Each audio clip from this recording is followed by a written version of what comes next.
on laisse pas traîner nos déchets dans les villes. Pourquoi le faire en Himalaya? Des bouteilles de gaz, des bouteilles d'oxygène, des chaussures.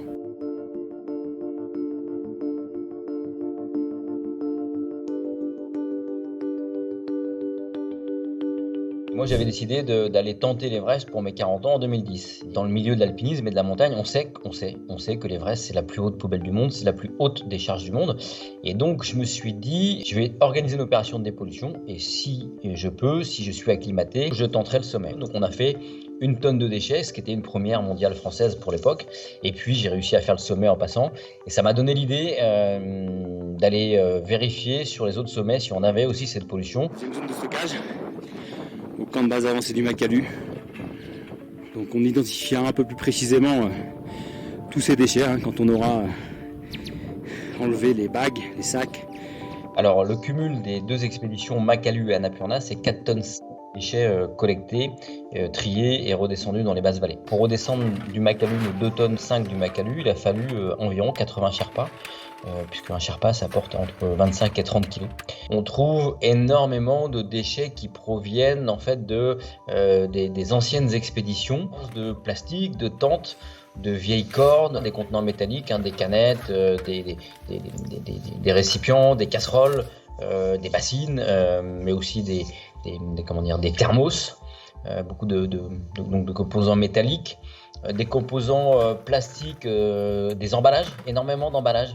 Alors on va trouver des bidons, on va trouver des jerrycans, on va trouver tout un tas de choses comme ça, et puis beaucoup de bouteilles de gaz, le gaz dont on sert.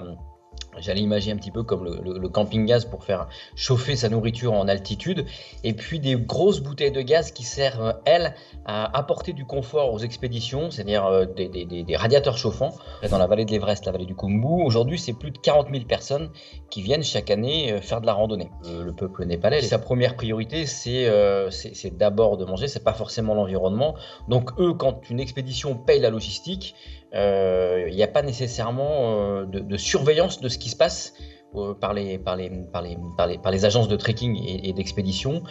Et donc la philosophie jusqu'à un certain temps, c'est de laisser en tout cas une partie des déchets parce qu'on n'a pas les moyens, elles n'ont pas été payées pour les redescendre. Donc moi je milite à la limite pour qu'il y ait que le gouvernement népalais impose sur chaque expédition un référent environnement local évidemment népalais, qui serait là pour surveiller et s'assurer que l'ensemble des déchets qui ont été produits par l'expédition soient bien redescendus correctement, triés et évacués dans des centres. On ne laisse pas traîner nos déchets dans les villes. Donc pourquoi le faire en Himalaya? À terme, c'est la désagrégation des plastiques en microplastiques qui vont effectivement venir contaminer les neiges, qui vont elles-mêmes contaminer les ruisseaux, qui vont elles-mêmes contaminer les eaux des basses vallées.